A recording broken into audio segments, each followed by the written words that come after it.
성도 여러분, 솔직하게 한번 여쭤보겠습니다. 여러분은 구원받은 하나님의 자녀가 맞습니까?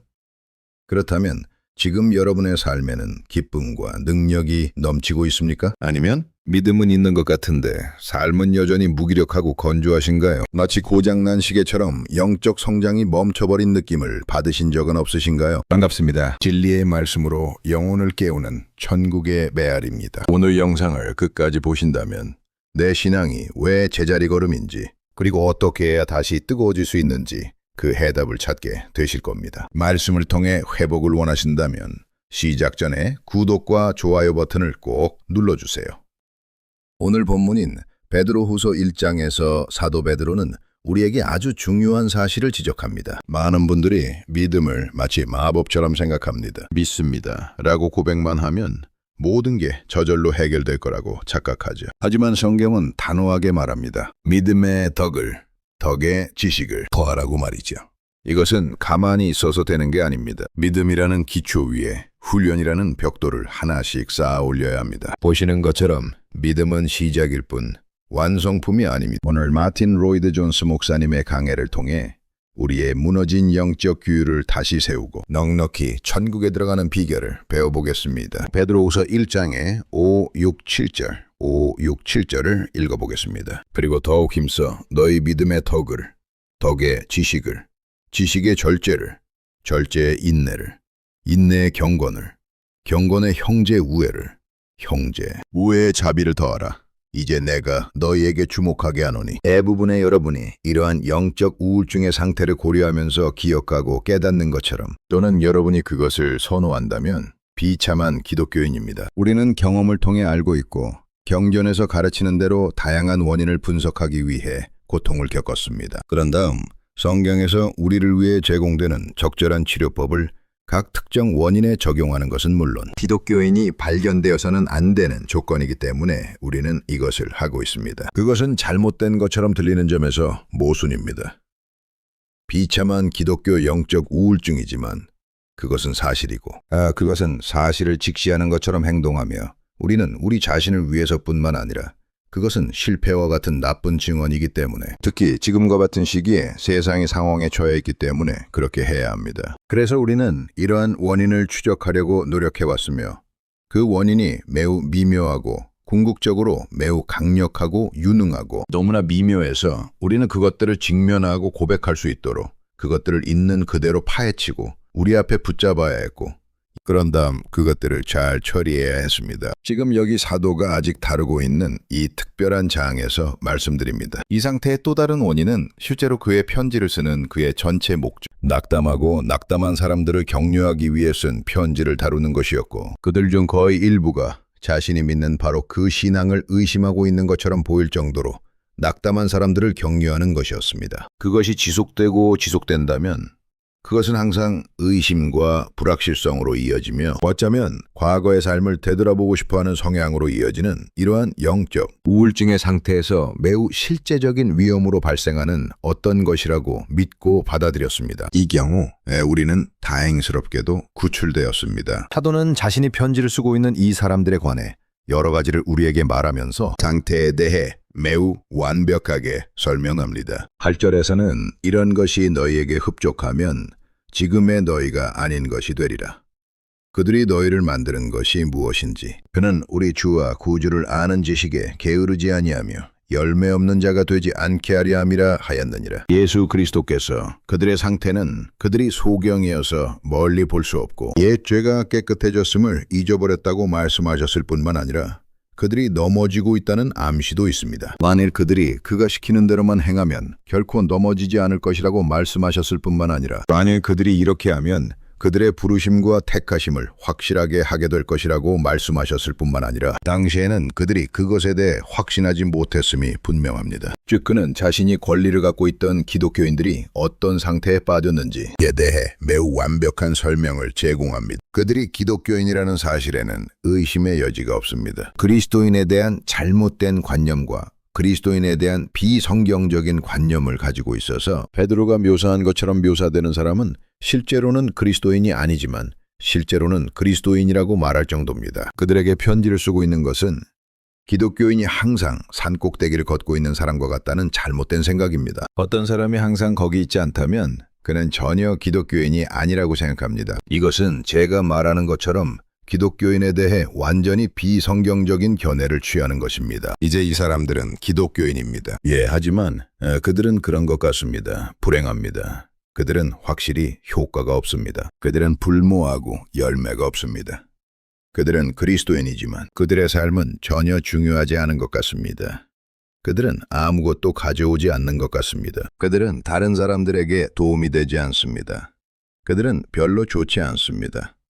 그들 자신에 관한 한 생산적입니다. 그들의 믿음은 그들을 기쁨으로 채우지 못하는 것 같고 그들은 여기 있습니다. 그들은 불모지입니다. 그들은 열매를 맺지 못합니다. 단어는 거의 자신을 설명하지 않지만 매우 비효율적입니다. 또한 그들은 지식과 이해력이 부족하여 주님에 대한 지식이 자라지 않고 있습니다. 그들에게는 엄청난 지식과 이해력이 있지만 그것을 얻지 못했고 발전하지도 못했습니다. 성장한 그들은 다시 그 점에서 열매를 맺지 못합니다. 그래서 모든 면에서 그들은 분명하고 구체적으로 기독교인이지만 보여줄 것이 거의 없는 것 같습니다. 그들은 또한 그들에게 정확히 무슨 일이 일어났는지 이해하지 못하는 것 같습니다. 자신들이 옛 죄에서 정결케 되었거나 정결케 되어 그 일이 없었던 것처럼 살고 있다는 사실을 망각하고 있는 것입니다. 물론 이 모든 일들은 이해가 부족하고 열매 맺는 것이 부족한 곳에서는 필연적으로 항상 동반됩니다. 이해의 문제로 당신은 인생에서 그 자신의 거룩함과 다른 사람들에 대한 유용성과 가치에 있어서 일반적으로 상응하는 실패를 얻게 될 것입니다. 이것은 어떤 의미에서 사도가 우리에게 이런 종류의 사람과 삶에 대해 설명하는 것입니다. 물론 우리 모두는 이런 유형에 대해 덜 익숙합니다. 그런 사람은 그가 기독교인임을 인정해야 하지만 그 사람의 삶에는 보여줄 것이 얼마나 적은지 그들의 삶이 얕은 바다에 묶여있는 것처럼 보입니다. 그리고 불행 속에서 그들은 우리 주님이 말씀하신 것처럼 그리스도인이 성령을 받았을 때 그의 내부 부분에서 생수가 흘러나올 것이라는 인상을 주지 않습니다. 그들 주변에 모든 것이 불모지라는 인상은 없습니다. 열매를 맺지 못하고 아무것도 열매를 맺지 못하는 것 같습니다. 그들은 아무것도 남기지 않는 것 같고 스스로 생각하면 그들의 삶은 약하고 황량하고 성장하지 않는 것 같고 모든 것이 발전하지 않는 것 같고 모든 것이 전혀 효과가 없는 것 같고 그들 자신이 이렇게 낙담하고 있다고 말합니다. 그들은 불행하고 신문에서 읽든 다른 곳에서 읽든 의심으로 흔들리고 있습니다. 그들은 대답이 없는 것 같고 자신이 말하는 것을 믿고 있지만 그것에 대해 고민하고 걱정합니다. 그들은 항상 그들의 기초가 흔들리기 쉬운 위치에 있습니다. 그것이 바로 사도가 다루고 있는 상태이고 오늘 아침 우리가 다루고 있는 상태입니다. 물론 우리가 먼저 물어봐야 할 것은 무엇이냐는 것입니다. 이 상태의 원인은 왜 누군가가 그러한 상태에 빠지게 되는 것입니까? 지금 이 설명에 응답하는 그리스도인들이 있습니다. 그들은 왜 그런 상태입니까? 왜 그들은 삶이 효과적이고 살아있는 열매를 맺는 다른 그리스도인들과 달라야 합니까? 생명을 주는 것과 차이점이 무엇인지 이것이 바로 우리가 이번 기회에 함께 생각해보고 싶은 주제입니다. 여기서 사도가 이 우울증의 모든 징후에 대한 궁극적인 원인은 오직 하나뿐이라고 아주 분명하게 말하고 있다는 것은 아주 분명한 것 같습니다. 규율의 부족이 문제의 모든 원인입니다. 그것은 그들의 삶에 규율과 질서가 전혀 없는 것입니다. 그러나 다행스럽게도 사도는 그것을 일반적인 진술로 남겨두지 않습니다. 신약성서 기자들은 그들이 항상 계속하는 일반론에서 결코 멈추지 않습니다. 그리고 그들은 그것을 세부적으로 나누어 하나씩 고려합니다. 다행스럽게도 저는 사도가 지금 이 특별한 경우에 그렇게 한다고 말합니다. 왜 이 사람들은 그들의 삶에서 규율이 부족합니까?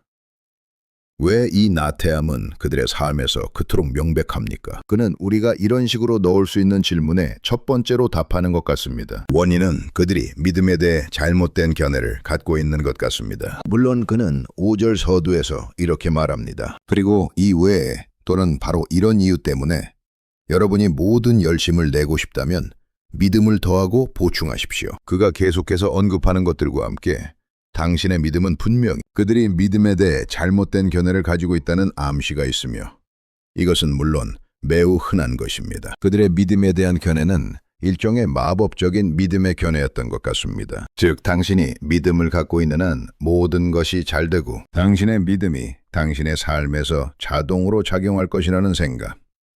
그리스도인으로서 당신이 해야 할 일은 진리를 믿어야 한다는 것입니다. 안식은 당신에게 일어날 것입니다.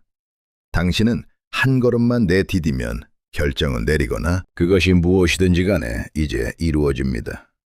믿음은 이제부터 내 삶에 마술처럼 작용할 것입니다. 나는 할 일이 없습니다. 모든 것이 나에게 일어날 것입니다.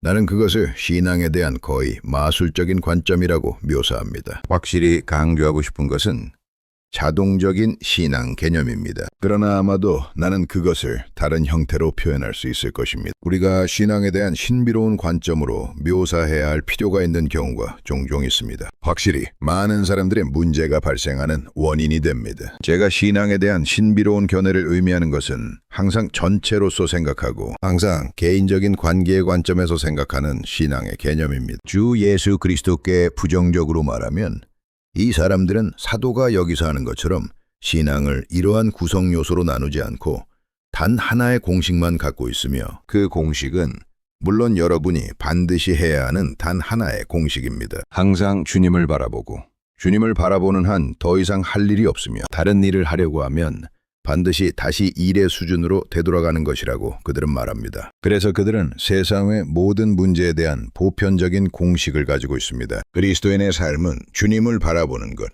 주님 안에 거하는 것이 믿음의 문제이고 그것이 그들이 지금 해야 할 유일한 일이라고 말하는 것입니다. 그것은 항상 그것을 전체로 보고 이것들로 나누지 않는 관점입니다. 덕과 지식과 절제와 인내와 경건과 형제 우애와 자선과 같은 구성 요소들은 제가 보기에 매우 흔한 오류이며 여러분은 그러한 견해를 갖고 있는 사람들이 가장 흥미로운 방식으로 발견하게 될 것입니다. 만약 그들이 주석가가 되어 세부적인 측면을 크게 강조하고 세부적인 적용이 분명히 어려운 성경의 특정 구절을 해석해야 한다면 믿음을 가지십시오. 주님을 붙잡고 그분 안에 거하며 그분을 바라보고 그렇게 하는 한 이제 더 이상 할 일이 없습니다. 이것이 오늘 아침에 우리가 겪고 있는 이런 종류의 영적 침체와 무기력의 가장 생산적인 원인입니다. 사람들은 이 불행한 상황에서 시간을 보내고 있으며 계속해서 그들은 그저 머물고 주님을 바라보라는 이 권고를 반복할 필요성을 느낄 필요가 있습니다. 잠시 동안은 괜찮은 것처럼 보이지만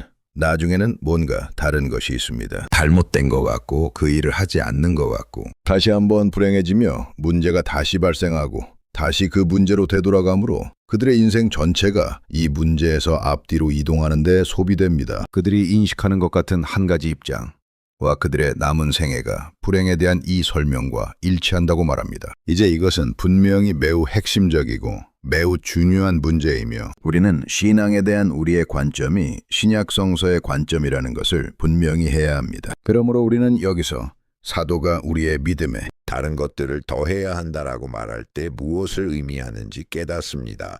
그러나 이제 이 조건에 대한 두 번째 일반적인 원인 또는 두 번째 일반적인 설명에 대해 살펴보겠습니다. 의심할 바 없이 그녀는 게으름이나 게으름, 나태함 또는 사도의 언어를 사용하면 그는 이 모든 것 외에도 모든 근면함을 말하며 우리에게 깊은 인상을 주기 위해 매우 염려하고 있으며 10절에서 반복합니다. 다른 형제님들은 지금 여기서도 여러분의 부르심과 택하심을 굳게 하기 위해 부지런히 노력하라고 말씀하셨습니다. 물론 이것은 오늘 아침 남은 시간을 아주 잘 차지할 수 있는 매우 훌륭한 주제이지만 우리는 실용적이고 긍정적이기를 원하기 때문에 그렇게 하지 말아야 합니다. 그러나 나는 우리 모두가 이것에 대해 뭔가를 알고 있다고 생각합니다. 우리 모두를 괴롭히고 의심할 여지 없이 악마 자신에 의해 만들어지는 일종의 일반적인 지표인 게으름이나 게으름이 있습니다. 우리가 직업이나 휴가, 직업, 사업, 즐거움, 우연히 관심을 갖고 있는 것에 대해 동일한 열정과 열정을 갖고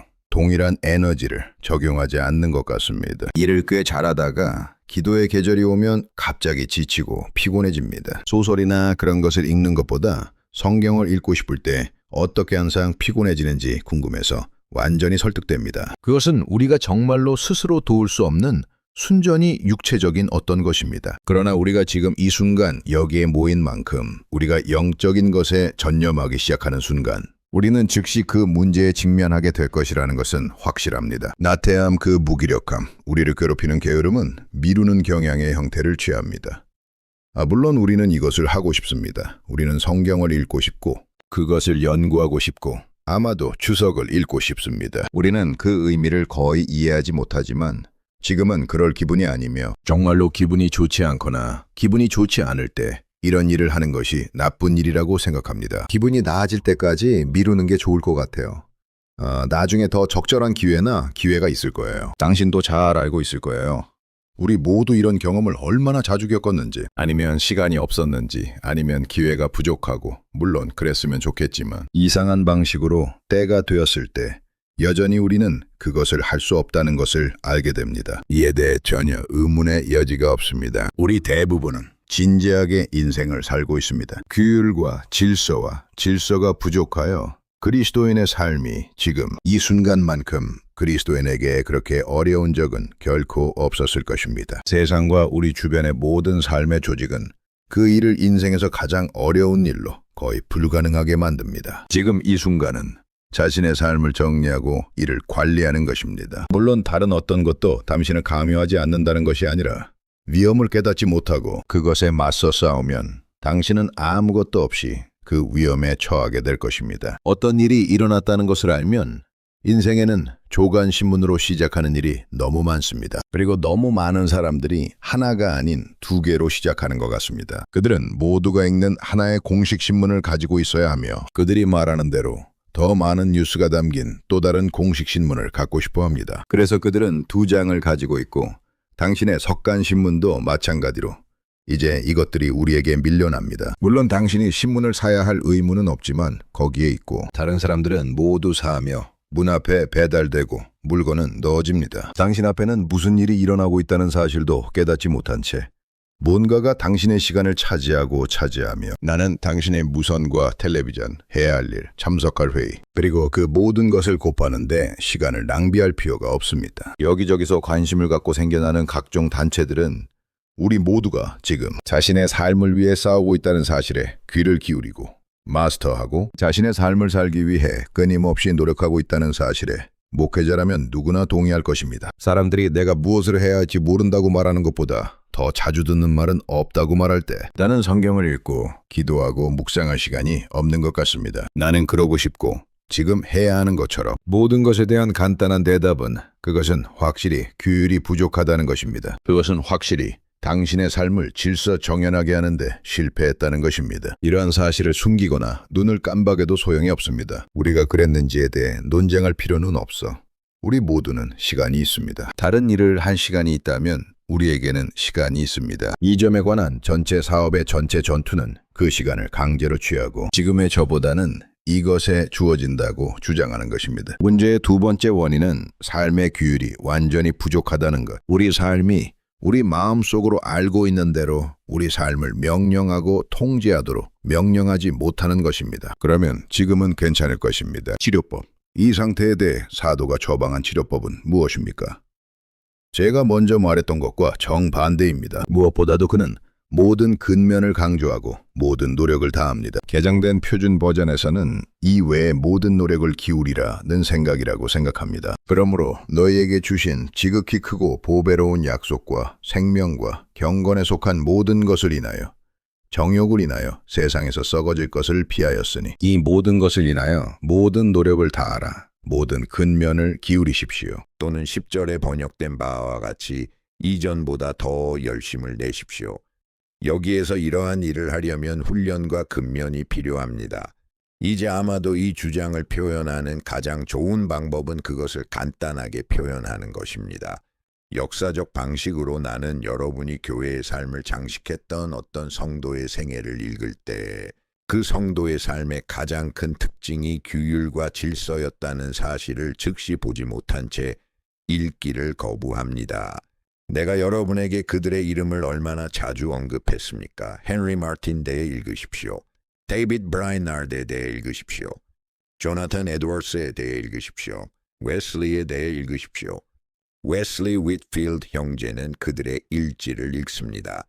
거룩한 클럽을 결성하고 영적인 훈련을 받은 이 사람들, 그것은 그들 모두에게 해당되는 사실입니다.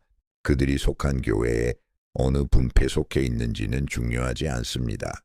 그들은 모두 자신의 삶을 훈련했으며 그들이 이것을 주장했으며 분명히 그것은 철저하게 성경적이며 원할 경우 성경이 절대적으로 필수적인 것입니다. 하나님께 나아가는 자는 이것이니 그가 예라는 것과 또한 그가 자기를 찾는 자들에게 상 주시는 이심을 믿어야 한다라는 것이 니라 그렇지 않습니까? 악마가 얼마나 교활한지 아시겠습니까? 물론 나는 그 사람이 스스로에게 말하는 것을 믿습니다. 나는 질서 있고 규율 있는 삶을 믿지만 나는 결코 행위에 의존해서는 안 된다라는 것을 알고 있습니다. 나는 믿음의 위치에 있습니다. 신앙을 믿는 사람으로서 나는 이러한 세부 사항으로 돌아가는 것을 믿지 않으며 그런 식으로 내 삶을 훈련하는 것은 분명히 옛 로마 카톨릭 이단으로 바로 돌아가게 될 것입니다. 일종의 논증은 이 모든 성경이 영감된 것임을 우리에게 상기시키기 위해 노력한 사람이 바로 사도 베드로라는 것입니다. 영감받은 사도는 우리가 우리의 믿음에 다른 여러 가지를 더하고 성경의 모든 부지런함을 기울여야 한다라고 말한 사람입니다. 행위로 의롭게 되는 오류는 자신의 징계를 신뢰하는 것이지만 행위를 신뢰하는 것의 반대는 아무것도 하지 않는 것이 아니라 해야 할 일입니다. 모든 것을 믿지 않는 것은 잘못된 일이 아닙니다. 그것은 당신 의일에 믿음을 두는 것입니다. 당신의 일이 가치 있다라고 말하면서 당신의 일을 신뢰하는 것입니다. 그러나 당신은 미묘한 위험이 어디에서 오는지 보고 제 생각에는 그것이 오늘날 개신교의 주요 이단 중 하나이며 아마도 복음주의에서는 행위에 의한 칭의에 대한 두려움으로 인해 행위는 중요하지 않다고 말하는 경향이 있다라고 감히 말할 수 있습니다. 도덕률 폐기론, 즉 믿음만이 중요하고 내가 남자이기 때문입니다. 믿음의 문제는 내가 무엇을 하든 그다지 중요하지 않습니다. 내 삶에는 규율이 완전히 부족할 수 있으며 그로 인해 나는 완전히 모순되는 입장에 놓이게 됩니다. 아니요, 친구여, 행위를 거짓으로 신뢰하는 것의 반대는 나태가 아닙니다. 규율이 부족하고 아무것도 하지 않는 것입니다. 내가 이르노니 더욱 부지런하고 더욱 부지런하여 열심을 내서 너희 믿음을 더하라. 당신의 행동만으로는 결코 충분하지 않다는 것을 깨달으십시오.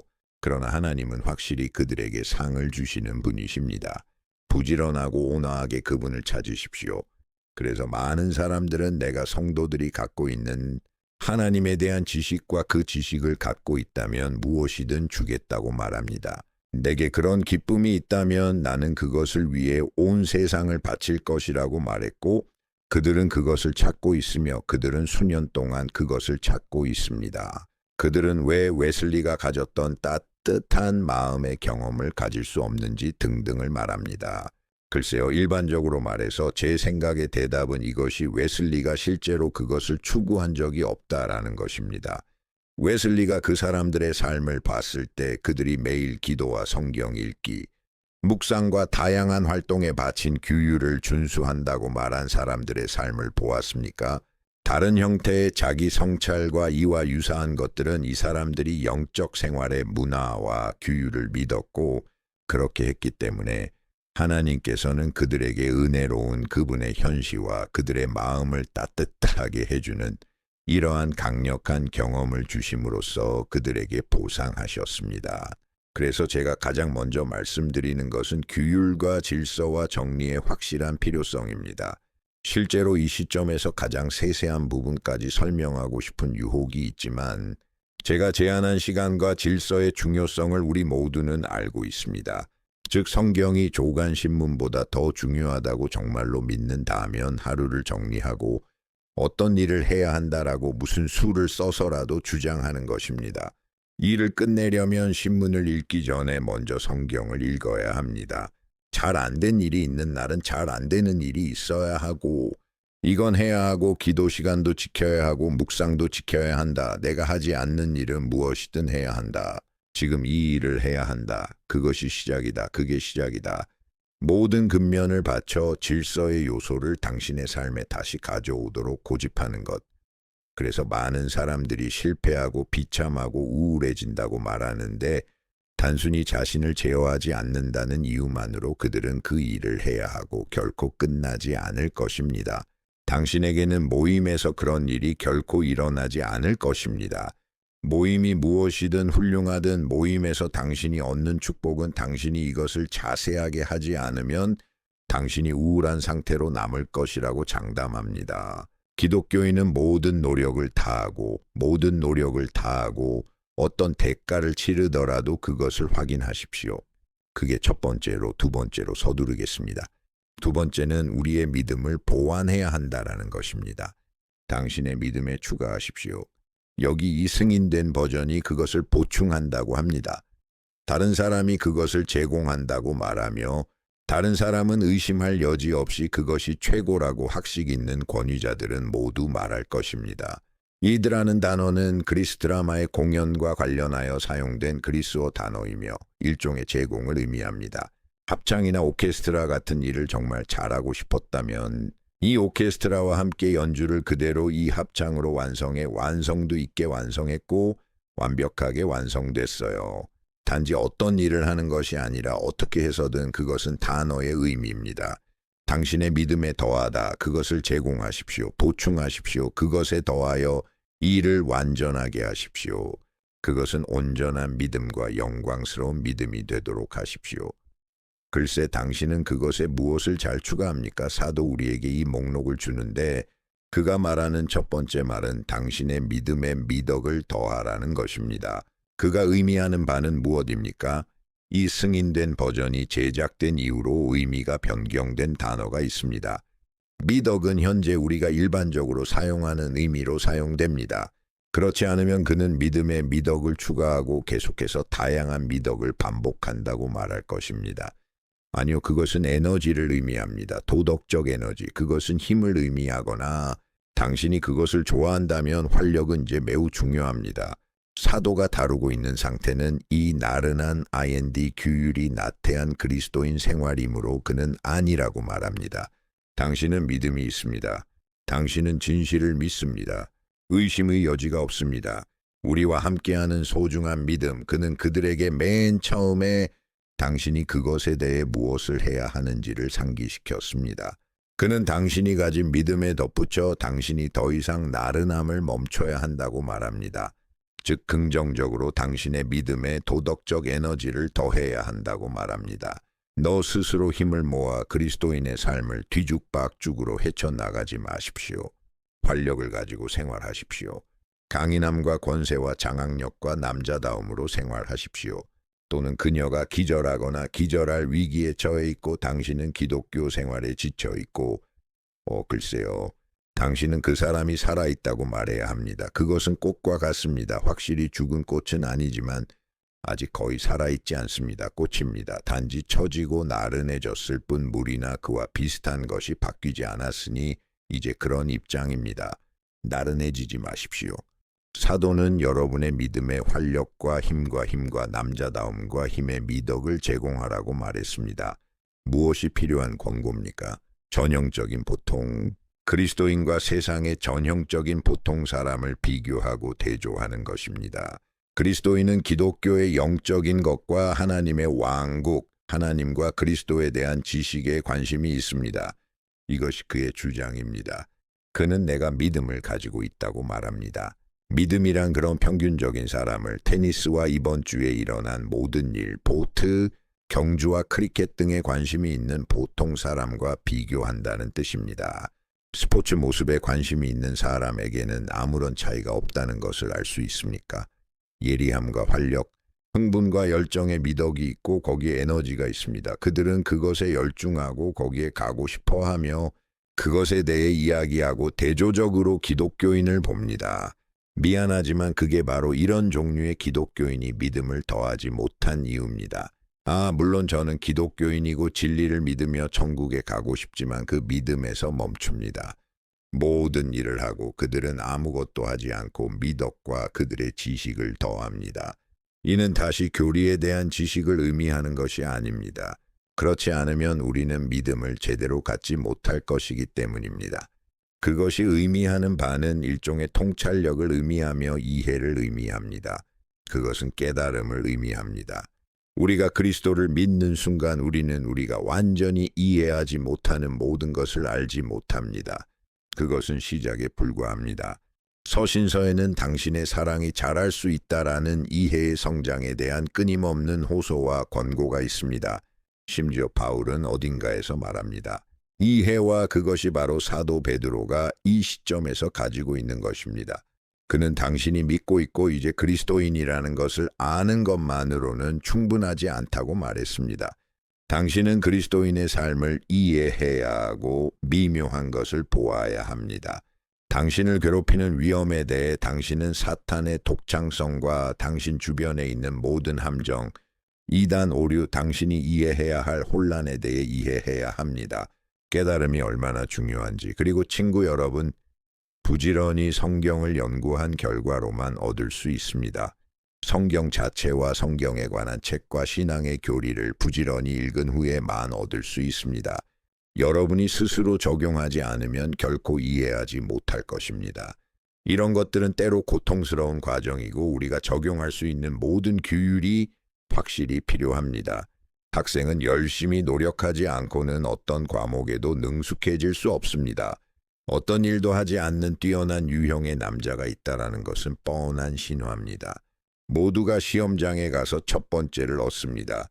그것은 결코 일어나지 않았습니다. 사실이 아닙니다. 지식이 없으면 거짓말이고 스스로 적용하지 않고서는 결코 지식을 얻을 수 없습니다.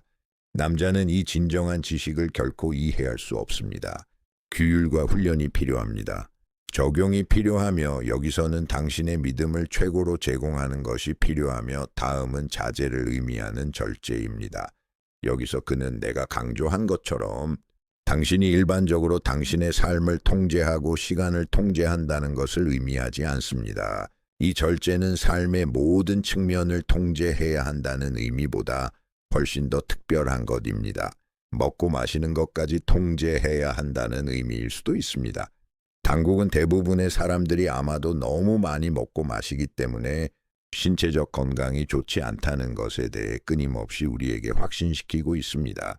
그것에 대해 의문의 여지가 없으며 그것은 다시 현대사회에서 큰 경향이 우리에게 강요되는 것입니다.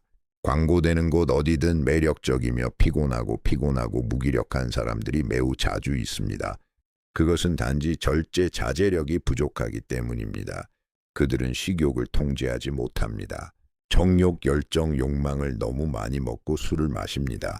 너무 많이 자면 이런 일들이 우리를 괴롭히고 있습니다. 이에 대해 실제로 통찰력을 얻는 방법은 다시 말씀드리지만 성도들의 삶을 읽으라는 것입니다. 그들의 일기를 읽으십시오. 그들이 스스로 무엇을 했는지 읽어보십시오. 그들의 삶에 대해 그들이 바로 이 일들에 대해 얼마나 두려워했고 그들이 어떤 대가를 치르더라도 그것을 피해야 한다라는 것을 깨달았습니다. 절제 자제. 그 다음 인내심은 당신이 그것을 계속하는 인내심을 의미합니다. 거기에는 당신을 낙담시키는 모든 것이 당신을 시작하게 될 것입니다. 알았어. 아마도 휴일이나 그런 일이 지나면 넌 곧 포기하게 될 거야. 어쩔 수 없다고 말하겠지. 상황이니까 그냥 시작하는 게 아니라 계속해야 한다는 사도의 말에 따르면 인내심을 의미한다고 했어. 인내와 믿음에 자신을 추가해야 합니다. 그것은 단순히 주님을 바라보는 것만을 의미하는 것이 아니라 인내하고 꾸준히 이 일을 날마다 계속해서 인내해야 합니다. 그 다음 경고는 의심할 여지 없이 이 시점에서 당신이 하나님에 대한 당신의 태도를 유지한다라는 것을 의미합니다. 당신이 알다시피 그는 이 마지막 세 가지의 하나님과의 관계에 관심이 있습니다. 경건 형제 친절, 당신의 동료 기독교인 자선 단체에 대한 당신의 관계 사랑, 일반적으로 모든 사람에 대한 당신의 사랑, 심지어 믿음 밖에서 여러분은 이러한 것들을 자세히 관찰해야 합니다. 이제 사도는 우리에게 이러한 다양한 단계를 안내해 주었습니다. 그리고 그 일을 마친 후에는 그가 우리에게 지시한 모든 일을 하도록 격려합니다. 그러나 무엇보다 먼저 그는 우리가 무엇인지를 상기시켜 줍니다. 그는 우리가 신성한 성품에 참여하게 되었다고 말합니다. 만약 당신이 내가 어려운 교리를 설교해 왔다고 느낀다면 당신이 확실히 그것이 삶을 다시 어려운 것으로 축소시키고 있다고 말한다면 말입니다. 친구여, 만약 당신이 전혀 주저하거나 의심스럽다면 이렇게 말하겠습니다. 당신은 그리스도인으로서 당신이 어떤 사람인지 아십니까? 당신이 신의 성품에 참여하는 자라는 것을 아십니까? 하늘에서 땅으로 오셨고 심지어 갈보리 십자가에 달리사 너희를 구원하시려고 세상과 그 정욕에서 정욕을 인하여 세상에서 썩어질 것을 피하셨으니 정욕이 그 썩어짐의 원인이니라. 거기 머물겠느냐? 너희가 거기서 나가기를 원하지 아니하느냐? 이것이 그의 논증이니라. 그가 말하기를 그리스도께서 죽으심은 너희를 거기서 나오게 하려 하심이요 또 너희도 그것에서 나온 것이요 또 지금 이 순간을 위하여 너희가 그것에서 나온 것이니라 하였음을 깨달으라. 부지런히 노력하면 옛 죄가 깨끗해졌음을 잊지 않았으니 그리스도와 함께 죽었으므로 율법에 대하여 죽고 죄에 대하여 죽은 우리가 어찌하리요? 죽어서 죄가 더 이상 산다는 것이 바울의 표현 방식입니다. 그것은 베드로의 논증입니다. 우리는 이 문제에 직면할 때 그것이 얼마나 엄청난 격려와 권고인지 깨달아야 합니다. 그러나 사도가 더 이상 깨닫는데 그치지 마십시오. 만일 여러분이 이것만 행한다면 현재 큰 기쁨과 행복을 누리게 될 것입니다. 그러므로 다른 형제들은 여러분의 부르심과 택하심을 굳게 하려고 부지런히 노력하고 있으며 여러분은 이런 일을 함으로써 여러분의 부르심과 택하심을 굳건하게 함으로 결코 행복하지 못할 것입니다. 그렇지 않다면 믿는 자마다 사망에서 생명으로 옮겨졌다는 하나님의 말씀이 있다라고 말하는 것만으로는 충분하지 않습니다. 그러므로 나는 그것이 괜찮다는 것을 압니다. 그러나 그것이 항상 만족스럽지는 않습니다. 그렇게 해야 합니다. 당신의 보증의 일부이지만 당신과 내가 보증이 그런 식으로 말한 것을 중단한다라고 생각한다면 당신이 당신의 확신을 만들고 싶다면 심각한 실수를 하는 것입니다. 부르심과 택함을 받으려면 이 모든 일을 부지런히 행해야 합니다. 그렇게 할 때 여러분은 큰 기쁨을 누리게 될 것입니다. 큰 평안을 누리게 될 것입니다. 큰 행복을 누리게 될 것입니다. 여러분이 어디에 있는지 알게 될 것입니다. 그리고 당신은 이 영광스러운 이익을 얻게 될 것입니다. 게다가 그는 당신이 이런 일을 한다면 결코 넘어지지 않을 것이라고 말합니다. 우리가 넘어지는 것보다 더 실망스러운 것은 없습니다. 그러면 우리는 비참하고 불행해지며 우울증을 일으키고 그것은 우리를 절대적으로 느끼게 만드는 경향이 있습니다. 모든 것에 대해 희망이 없는 것은 넘어지지 않는 것이 최선이 아니라 피터가 말하며 이렇게 한다고 해서 지금은 절대 넘어지지 않을 것이라고 해서 아무것도 하지 않는 동안 계속 지켜보고 있다는 뜻은 아닙니다. 이것을 행하라 너희가 넘어지지 아니하리라. 그러므로 너희가 넘어지지 않기 위하여 더욱 힘쓰라. 이 일이 얼마나 영광스러운지 들으라. 이르시되 너희가 우리 주의 영원한 나라에 들어감을 넉넉히 얻으리라 하셨느니라. 그리고 구주 예수 그리스도 그는 구원에 대해 말하고 있는 것이 아닙니다. 왜냐하면 이 사람들은 이미 구원받았기 때문입니다. 그는 영광으로 들어가는 궁극적인 입구에 대해 말하고 있습니다. 그래서 그는 입구가 여러분에게 주어질 것이라고 말합니다. 이 단어가 정확히 같은 단어라는 것을 알고 계십니까? 말씀을 더하여 너희 믿음에 이런 일을 베풀면 풍성한 문이 너희에게 베풀어질 것이다. 즉 너희가 이것을 행하면 베드로가 말하기를 너희가 생활을 훈계하고 생활을 다스리며 이것으로 믿음을 나타내면 이러한 다양한 다른 특성들과 함께 그가 말하는 이유는 당신이 현재 결코 넘어지지 않을 뿐만 아니라 당신의 확신으로 인해 큰 기쁨과 행복을 누리게 될 것이며 끝이 오면 당신은 충만한 마음으로 이 생에서 다음 생으로 갈 것입니다. 영광스러운 바람이 불면 의심도 망설임도 없을 것입니다. 돛이 찢어진 입구는 없을 것입니다. 풍성한 입구가 관리될 것이며 시인에게 말하지 않을 것이며 내가 뵈서 신음하는 일도 없을 것입니다. 영광스럽고 승리하는 일이 없을 것입니다. EX 신나고 활력이 넘칠 것입니다. 우리 주이자 구주이신 예수 그리스도의 영원한 왕국의 풍성한 문이 여러분에게 주어질 것입니다. 사랑하는 친구여, 우리가 불행하고 우울한 그리스도인이라면 오늘 아침 그것은 모두 규율이 부족하기 때문일 가능성이 높습니다. 그러므로 일어나서 최선을 다하고 최선을 다합시다. 우리의 믿음을 보충하고 그러한 전환을 두려워하지 마십시오. 우리의 생각을 명확하게 하고 그것을 실행에 옮기십시오. 이 힘과 활력, 이 지식, 이 절제, 이 인내, 경건한 형제의 사랑으로 우리의 믿음을 실천하고 보충하며 그리스도인의 삶을 누리고 다른 사람들에게 열매를 맺고 도움을 주고 은혜와 지식 안에서 자라 모든 사람에게 매력을 주는 사람이 되기를 바랍니다. 우리가 와서 같은 보배로운 믿음으로 우리와 연합하고 결코 실패하지 아니할 지극히 크고 보배로운 약속의 축복을 경험할 것을 아시느니라. 아멘.